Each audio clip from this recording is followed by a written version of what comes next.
Hey guys, and welcome back to my channel, Cooking with Kim.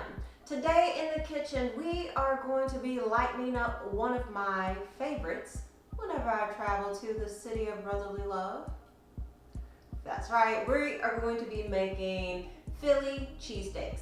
Now, it's not your traditional Philly cheesesteak.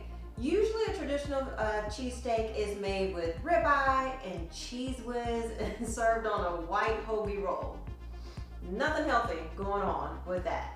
But as always, I got a few tricks up my sleeve in order to make it a little bit healthier for us. So stick around.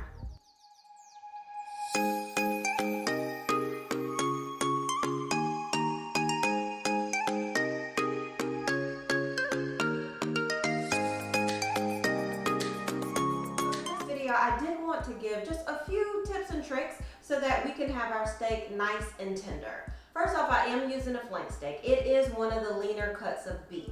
It's a lot easier to cut it very thin when you pop it in the freezer for about 10 minutes or so that it can firm up a little bit. The other thing too is that you want to cut against the grain. So you can see here that the grain is going this way, so you want to cut against it. That way you're breaking up all of those fattier pieces so you don't get all of that at once. And then lastly, we wanna cut this super thin. So, and this is probably ½ an inch thick or so. Right, so those are my little tips and tricks in order for our steak to be nice and tender and juicy. So I'm gonna finish getting this cut up and then we are going to move on to the next step. All right, so we have all of our steak already thinly sliced, so we're gonna go ahead and season it up and let it marinate while we cook our vegetable first. So we are going to add about a tablespoon of black pepper, some leaf oregano,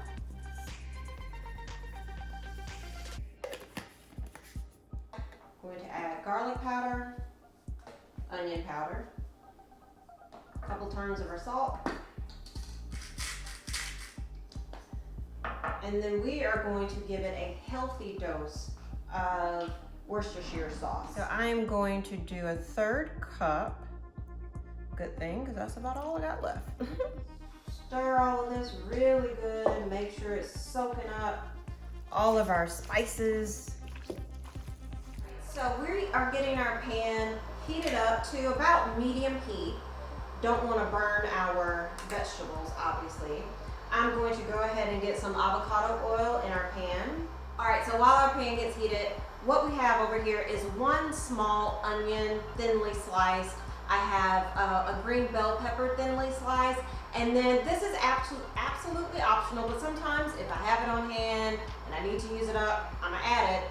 I have about ½ of a poblano pepper that I'm gonna add as well. So we are going to get those added into our pan. And we're gonna let those wilt down. And then I'm gonna also add a teaspoon of garlic as well. And guys, I've showed you this before, but I absolutely love this garlic. It's already minced and diced for you. Take shortcuts where you can. Go ahead and give that a good stir, and then we'll season up our vegetables. So let's season up our vegetables with about ½ a teaspoon of black pepper, and the same seasonings we use for our steak. We're just carrying it all through. Now another tip is I'm holding on adding the salt because salt can draw water out of any vegetable. So I'm going to season it with salt at the end.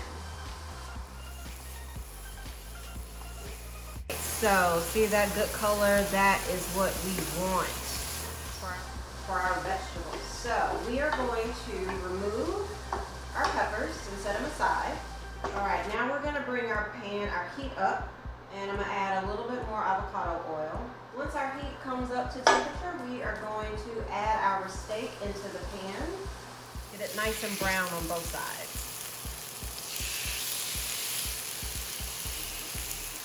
And because it's nice and thin, it's cooking up really quick for us. All right, and once we have our steak, for the most part, cooked through, we're gonna go back. I had to do mine in batches. Go back and add our peppers back to the pan. And you just want to stir everything to incorporate.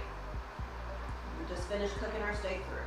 I really wish you guys could smell this. It smells amazing. I'm sorry, food. Food either makes me dance or sing.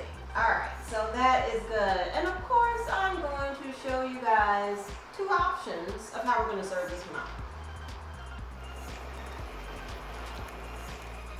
Alright, I told you guys I'd give you 2 options of how we could serve this one up. We could go traditional style and go in a whole wheat hoagie. I like this one. It is by Cheesecake Factory. It's their little mini ones. Only 22 grams of carb per hoagie. Then we can go stuffed sweet potato. Obviously, that one's gonna be a little bit more, you know, nutritious for you because of the sweet potato. I promise there is a sweet potato down there. But it is gonna be a bit more nutritious for you. And then if you wanted to, you can omit the cheese, but I did top it with provolone on top. So here is my lightened up version of a Philly cheesesteak. If you're from Philly, don't come for me, I promise. I'm just trying to keep things a little on the healthier side. I know it's not tradition, but I promise you, it is really, really good. So next time you're craving a really good hearty sandwich, give this Philly cheesesteak a try. Guys, I really love sharing my love of food and my healthy recipes. So if you give this one a try, please feel free to drop me some comments, give me some feedback down below. All right, guys, I'll see you guys soon.